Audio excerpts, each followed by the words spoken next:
All right. Speed round as we wrap up the Day of the Devs that came up immediately after the Summer Game Fest. I thought I might have had some time in between to relax and get a breather, but it literally rolled right into it. Day of the Devs is an event run by Double Fine and I Am 8-Bit. Double Fine of Psychonauts and Stacking and The Cave and Brutal Legend and Everything Fame, a company that I would die to work for one day. And I Am 8-Bit, which is a merch, really cool original merch provider for lots of fun games. Put this on every year. It became a showcase stream event in the last few years. I think since the pandemic, it normally was like a big. You would go to a place and you would play all these different games and get to talk to the developers and all this kind of stuff. It was this cool in-person event, but obviously COVID happened and stopped that from happening anymore. And they always have some amazing games. I don't know how many people were here when I was talking about it, but last year's event made me cry. And if you don't know why, it's because of this thing. It's because a game was revealed at the Day of the Devs last year. I'm Gwen Foster from Chicken Club, and we're a collective of that was game called developers making a Soup game Pot, called Soup Pot. which was and is a cooking game based on Filipino culture. And just seeing a game featuring Filipino culture at the forefront at an event like this, after a Jeff Keighley event, I literally couldn't. I was so emotional watching this. Soup Pot It's a is goofy game. an It's open super. cooking simulator that allows players to It's not just discover Filipino more than culture. 100 There's a lot of East different Asian culture stuff in from here, but different regions.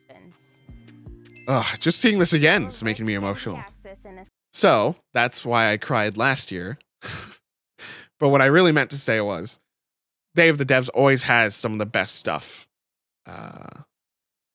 in all of E3 week.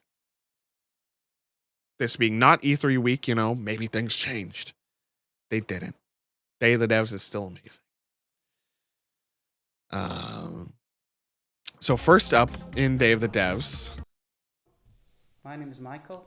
was a game called You might know Time Flies. a game called Plug and Play. I co-founded. I forgot this was louder, so I gotta turn it down even further to make it down to the quieter place. Yeah, Kids is a game I still have not played. But yeah, now they're making a game called Time Flies, where you play a little fly who has a very limited lifespan, as you can see in the upper left corner of the screen of the game. And your goal is to fulfill as much of your bucket list as you can with the time that you have left. Your bucket list includes things like go on a tour, In Time Flies, get rich, prepared on a bucket list. learn an instrument, die old, all these kinds of things. The things you can do in the world. And those are all unique, cute little things in the world. So like you go on a tour, you just get on a record that's spinning around, a vinyl.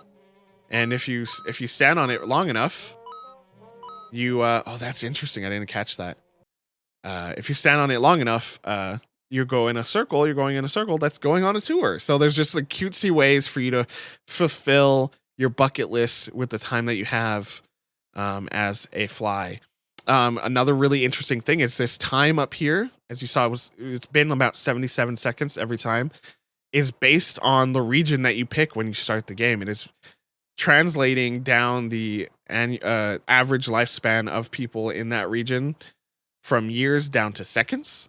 So in this game, in this situation, in this example, you have 77.7 seconds to live and to try to accomplish these goals, because in America, the average person lives to about 77.7 years old. And So based on what region you get either less or more time on the clock. And I just noticed this, why I paused, when this person went in and got coins, their lifespan went up, which makes it's another commentary there, right? Like when you're richer, you have more access to things that can make you live longer, right? It's just a really fascinating little puzzle game. Seems reminiscent of Minute, which is a game where you only had a minute to live, and it was like a Zelda-esque experience where you were trying to go around and save the day, solve little issues for people with the minute that you have. Yeah, social commentary by Flies. It does, the timer does stop every time you like come up to one of these scenes, so that's really interesting. Coming to PlayStation, Switch, and PC. I'm deeply interested in this one. Immediately out the gate, the Day of the Devs showing they got some good stuff. Let's see. The next one was Planet of Lana, which we've seen a few different times. They called back to the fact that it is reminiscent of platformers, dark platformers is what they call them, Inside and Limbo, but in just the way that you control the game and solve puzzles, and they're like physics-based puzzles and things like that. But clearly a very different tone. It's more adventurous. It's more reminiscent of like classic like adventure movies, and you got this little alien buddy cat dog thing that you're traveling with, trying to avoid the robot army. This is the second time, or we've seen this a few different times now, and it continues to look great. Cannot wait to see this game when it comes out. Again, another banger on Day of the Devs. It just looks, the animations are so smooth. It's got this like 2D 3D thing going on where you could honestly mistake it to be as being a hand-drawn 2D game, but I'm pretty sure it's 3D. So really cool, just really beautiful. And the music, that was something Fish pointed out in the moment when we were watching. The music is like very like, it is like a 90s adventure cartoon, you know, like it was really exciting game.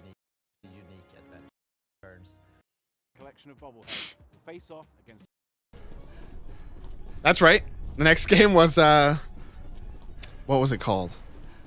Can I get the name in my head before it's over? It's an open world where you navigate an island in an old train, upgrade it over time, and then use it to fight an evil spider train named Charles. I love Charles something. Choo Choo Charles. There you go. Choo Choo Charles.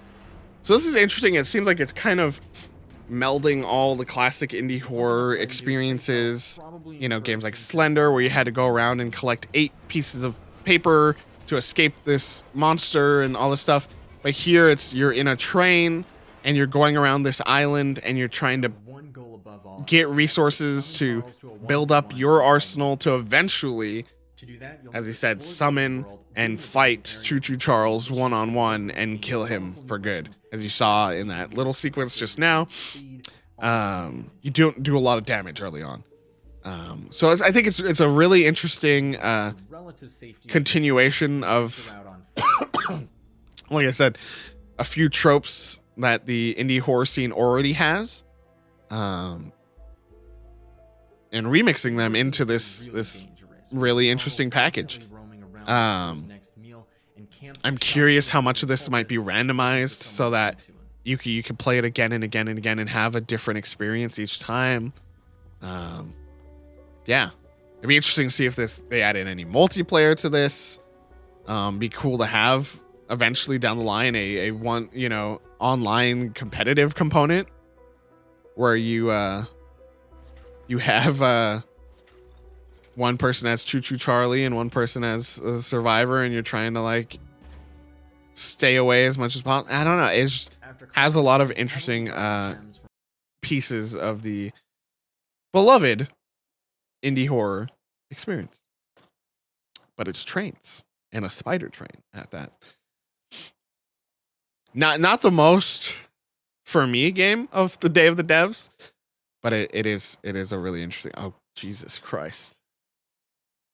Let's just let that sink into your brains for a second, huh?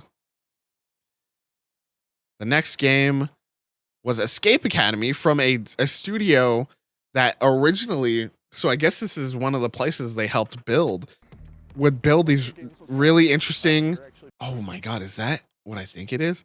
That is so sick. So they would make these buildings that were, you know, giant playgrounds essentially, with escape rooms, interesting arcades. It looks like this is reminiscent of a Space Team, which is that mobile game, or FTL, where it looks like different people would be at different stations with their own unique button prompts and things that they had to do at their stations to keep a spaceship afloat. Like, that's just so cool. And so their stuff required a lot of in-person experience.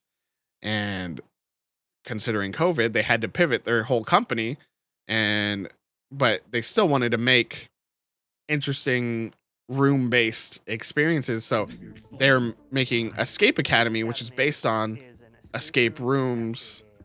And it looks like you're going from escape room to escape room with the timer at the top, 30 minutes. You got to get out, and you just keep going as you explore this, as I said, Escape Academy, which is kind of like Hogwarts without J.K. Rowling. I think it's the joke someone made. I don't know if that was actually a joke they had made in the presentation, but looks super cool. If you've played Escape Simulator, it seems like this is almost like a level up from that, where it's Escape Simulator is kind of like very cubic room based as you're solving puzzles, and this genuinely seems like a big branching adventure, just based on escape rooms.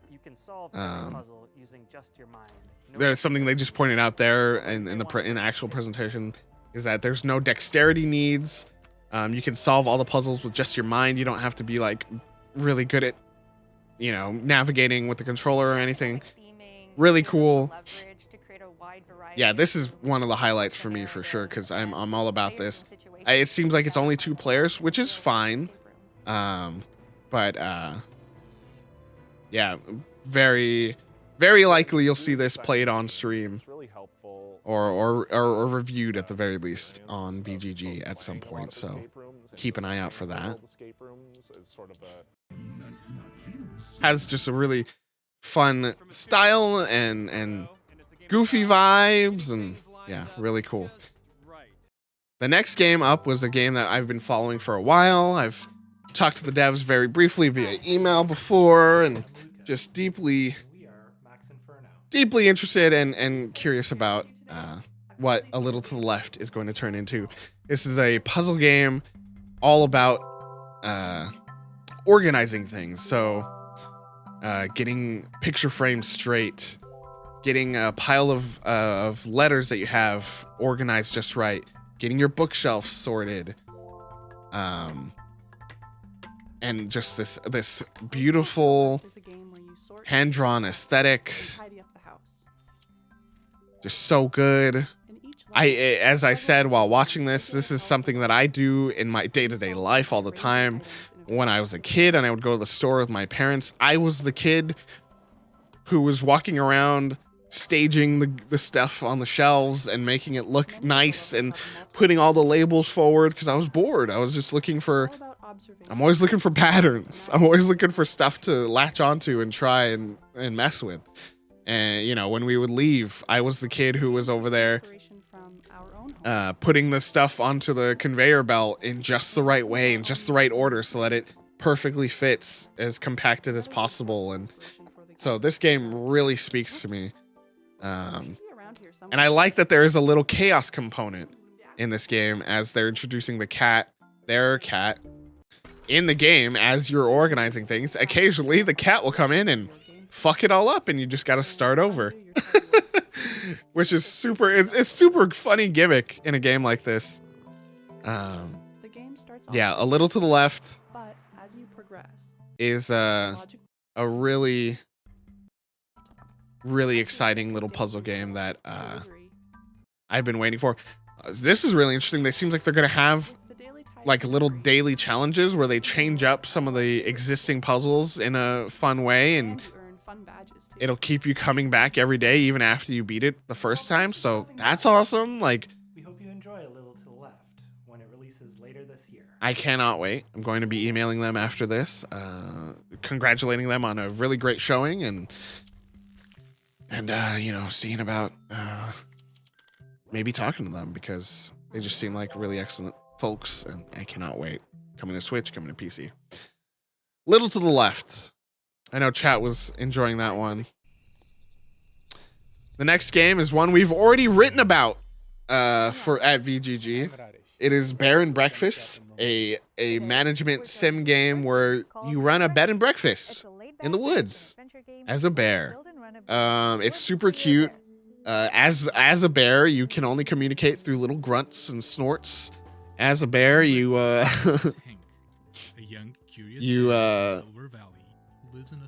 not quite the chosen person to run a bed and breakfast. But one of the cool things about this game is that it is a management game where, you know, you're building out these rooms. So you have a bedroom. For a bedroom needs a bed, it needs a side table, and it needs a heater. So when it's hot or cold, they can turn it on. So you have to put those elements into a space, and then now it's a bedroom. You know, it's that kind of thing. But the thing they're pushing here is that it has an actual narrative. There's lots of dialogue. There's lots of communicating people. There's quests that you're doing to progress through things, and I don't know. It just seems like the perfect melding of all these elements of games that I deeply appreciate. I love management games. I love sim games. You know, y'all know I love baseball, but it's not MLB The Show that necessarily has the most hours in my playtime. It's actually out of the park baseball, you know. So it's hitting all the right notes for me. And again, we have written about this in the past. Let me see if I can scroll up just enough to find. No, it's gone now. But it is a article that Fern wrote last E3, actually, as one of our E3 check-in stories, because they had a demo public back then. And we loved it, and you can read all about it there. Yeah, cannot wait for this. Cannot wait for this. Animal Well. This is probably one of the, even with all the amazing games that we've seen today, this is probably one of the most intriguing to me. It is a very pixel art aesthetic. I don't know. I'm losing my mind now. My words are failing me a little bit. But pixel art Castlevania, where you're navigating through this forest, and you're meeting and God, look at that. Interacting with the animals of the animal forest. Oh, that was part of the puzzle, I think. And yeah, you find items in this animal. I think you fall into an animal well, maybe that's what this is. And there's animals deep in here, and you get these items. So now you have a frisbee. So with that frisbee, you're now able to, in classic Castlevania style, able to get to areas you previously weren't able to. But then also things like the dog that we saw attacking you can now throw the frisbee at to get past. And the pixel art style is really cool, because he emphasized that yes, it's pixel art, but I'm maximizing it as much as possible, because a 4K screen. Not just a pander to nostalgia. Yeah, like we're on the same part of the presentation together. Has like so much more pixels that you can use, and he makes the most of that. There's some really advanced graphic styles going on here, and I really like the sound design and everything. This feels like it's going to be one of those deeply appreciated games years from now, in the same way that like Cave Story was back in the day, and Axiom Verge was when that first hit. Like this feels like the kind of thing that's Designing really a gonna well-layered experience. blow What up. that means is this Um, layer is something Yeah, what he's talking about now is also something I deeply appreciate. He said it's a layered experience where the top layer is the game that anyone can you can play through and beat and get to the end of the story, and that's that they've made that for just about anyone. The second layer is there's some for the completionists, and that has another layer of difficulty where it's hard to find all these items and get all these things, and it's that last layer where there's puzzles in here that are not obvious. There's a They may take years to solve. Everything this guy is saying is speaking to me. to understand. But So first 10 people to Animal Well is well worth get a free copy of the game at launch. checking out. That's for sure. You can maybe wishlist it. He said if anyone, whoever solves the puzzle that's in this trailer will get a free copy of the game when it comes out. So just nutty.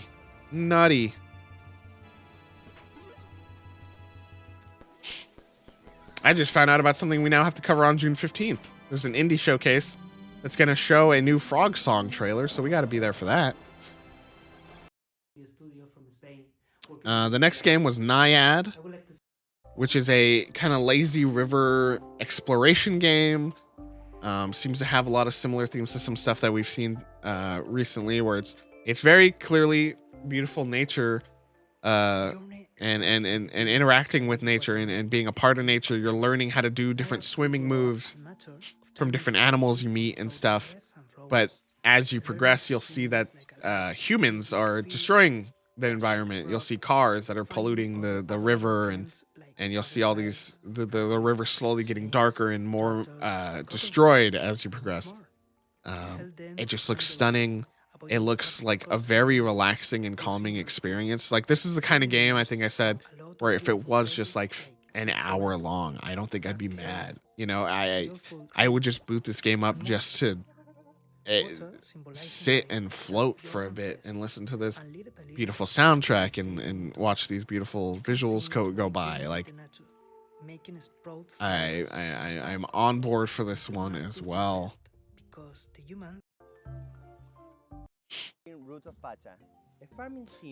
Next up was Roots of Pacha, which is developed in a decent chunk of the team is in San Diego, so shout out. Hometown development team. And it is Roots of Pacha, which is a caveman starter game. It's the basic way I could say that. And it's super interesting because by being in this way further back time period, you're fishing.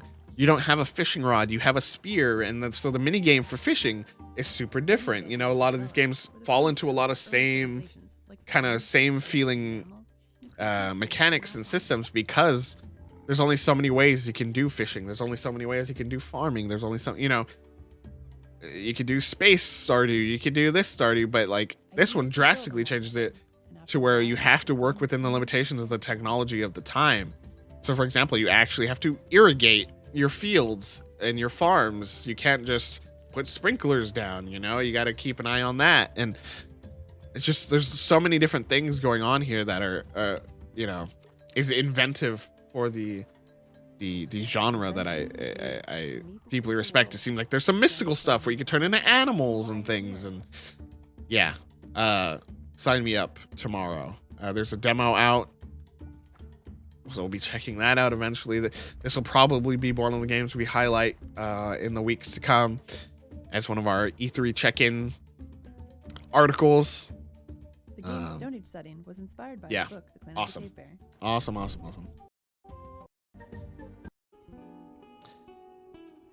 I just can't. You could forget almost what amazing games were shown here. This is Desta, The Memories Between. And they described it as a turn-based tactical strategy game with sports games elements. And it's about a broken family that's trying to reconnect and fix themselves together. And your character picks up this ball that they used to play with as a kid, and when they pick it up, they end up in this world between sleep, like between dreams and between being awake. And by throwing this ball around in that world, they're able to find the ways to confront the problematic people in their lives. And just like, oh, we love to hear all of those words. They showed this game running on like a Switch, on a tablet, on PC. Like, this is from the people that made Monument Valley 2. Or no, Monument Valley, the original. There's another game here from the people that made Monument Valley 2. This is also the people that made Assemble with Care, which we streamed on this channel once. Just sounds and looks amazing. Desta!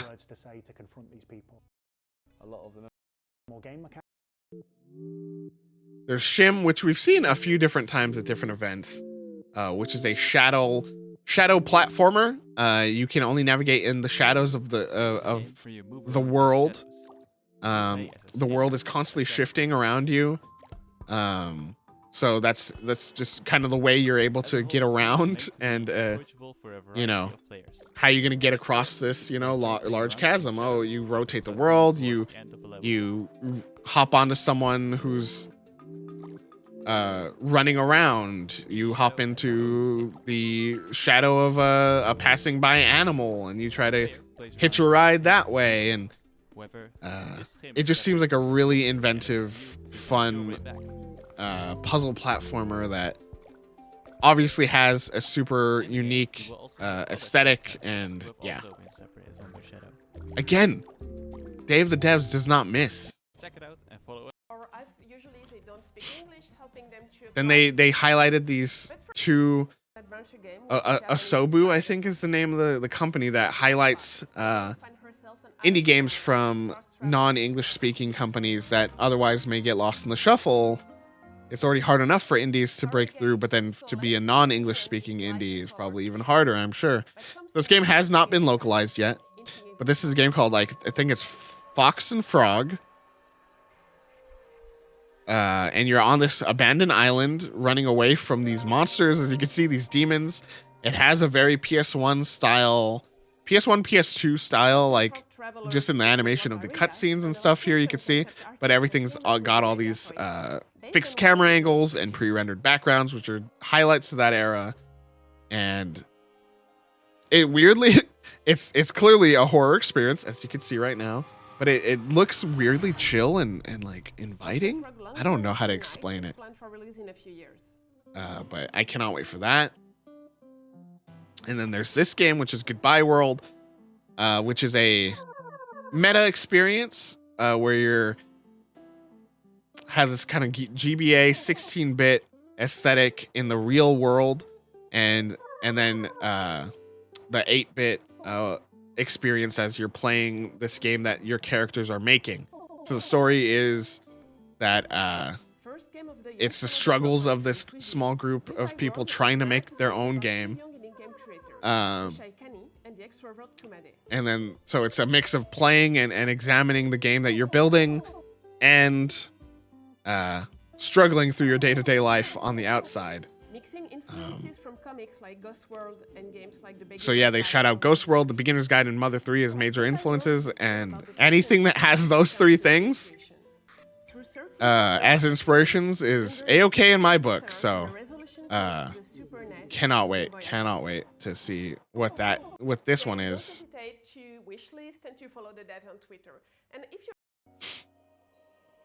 I'm running out of battery. I don't know if you could tell, chat, but we're gonna get there. We're almost done.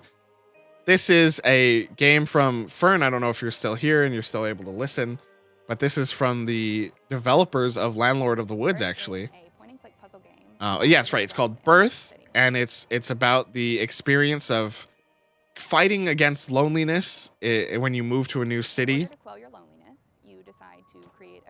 So it's got that morbid beauty that Landlord of the Woods seems to have as well, where you're, you know, harvesting organs and bones and creating these new creatures to keep you company in this new city you've lived in. It's a point and click game, got a lot of puzzle elements. It's just like feels like reminiscent of the really old school stuff, like even like Myst, right, where you're going in and you're just tinkering and touching everything and trying to see if you can find patterns, like I said before, and solve these puzzles and discover new things.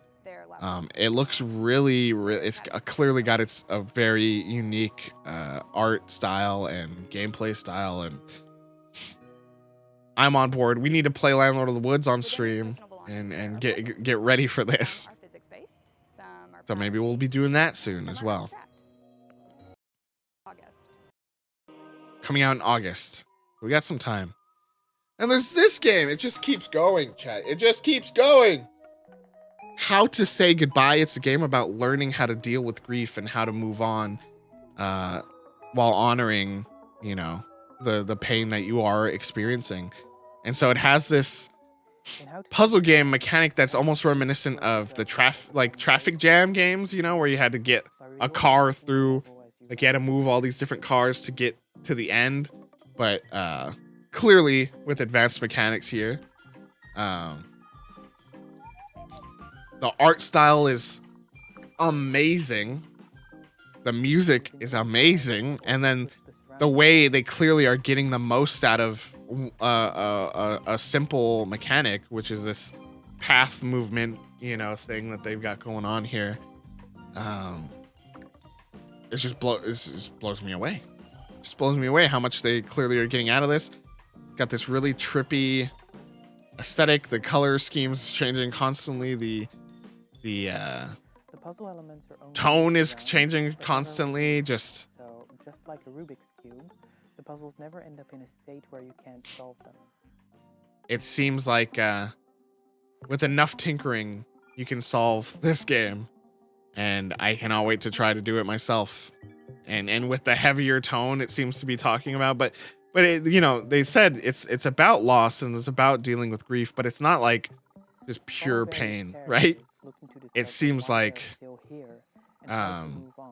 while trying to escape the grasp of an evil wizard who doesn't know how to. It seems like it's approaching it in a more wholesome way, which is kind of weird to say, but yeah, sign me the hell up. Bringing them here for everyone to enjoy. Special thanks to all of our generous. All right, and that actually brings us to the end of the day of events, Summer Game Fest, Day of the Devs. And the Devolver Digital. We're not going to recap the Devolver Digital. I am fading fast. I need to eat. I need to find something to fuel myself up because I got a long-ish, not long, but I got some writing to do tonight to recap some of the events that happened today. Oh, chat. I hope you weren't too bored. I know a lot of you are just kind of leaving it on in the background. But you know, I deeply appreciate all of you. Look how beautiful our site looks, chat. Come on. Who else is doing this? Who else is doing this? Look at this beautiful stuff we got going on. Shout out to Jay Reen in chat. Jay Reen is our art director and was the mastermind behind everything we did here with the site, with the blobs. We worked really hard on the blobs. Shout out a Twitch channel that's never had a stream. Was the mastermind behind the visual identity of the site. Sometimes I forget how cool our site looks. But yeah, just to as we wrap up and say goodbye here today, a reminder here and a look at the schedule that we have ahead. So tomorrow, I'll let you know when I'm going to go live. I'm not sure I'll do this one. There will be reveals there, though, and I'm a sucker for a reveal. Can't miss a reveal. And today went so well, so maybe we'll be right back tomorrow at 9 a.m. Keep an eye on social media. Message me directly if you want to find out if I'm still going to do this. But tomorrow is the lightest day in a way because some of these aren't major events. We got the IGN Expo at 9. I don't expect that to go over an hour. And then there's Netflix Geek Week, where they're going to talk about not only shows based on games, but also games that Netflix is producing as well. And then at 12, this is one I definitely want to hit, is the Tribeca Games Spotlight. Last year, they gave a spotlight to like 6 different games, I think, and they were all similar to Day of the Devs. Some of the more interesting and inventive and really, really, really interesting, just like creative works. And they talk with the developers and really get their perspective on everything. So that's tomorrow. On the 11th, we got a really great day. It's the Guerrilla Collective, the Wholesome Direct, and the Future of Play Direct, and the Future Game Show. And those are all huge indie showcases. So we'll have that on the 11th, and that is a long day as well. As you can see, some of those are only a half hour long, though, or so it shouldn't be too painful, but 8 to about 1. So a similar size stream as today. And then the most similar to, let me drink some water. The most similar to today, or the traditional E3 experience, will come on Sunday, with the Xbox and Bethesda Games Showcase and the PC Gaming Show, where those are some of the ones that have been around for E3s long into the past. So that'll be exciting. And then there's another Guerrilla Collective on the 13th, and the Capcom Showcase, which is already confirmed to show Resident Evil 4 remake, a little bit more, and that's more than enough for me to warrant a watch along, because that looks and sounds exciting. Oh, chat. I haven't streamed in months, and then I come back and I do 6 hours of stream. I hope you enjoyed this. I hope you had fun watching me. I hope you had fun watching the cool games that were on display. I hope you felt that my context and knowledge was worth listening to on top of it. I think at the end I was just recapping exactly what they had said in the presentation themselves, because my brain was starting to lose energy, especially without a stream partner. How do people do this alone? I want to thank everybody who came out tonight and watched. Again, shout out to Fernfolk for the 2 gift subs. Did it for the story with the legendary succession of follow, subscription, and then 10 gift subs on top of that. A legend in his own right. And actually, hold on. I need to find it real quick.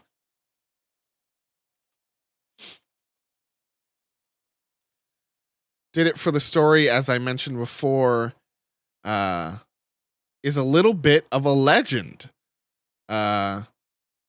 Did during the MLB lockout, did new pieces of art based on the legendary baseball player for the Los Angeles Angels of Anaheim, Mike Trout. Every day, he put out a new piece of artwork, and you can buy all the art on a bunch of different stuff. And there's some really funny ones like on the main page right now that we're seeing. Let me see if I can actually pull this back up.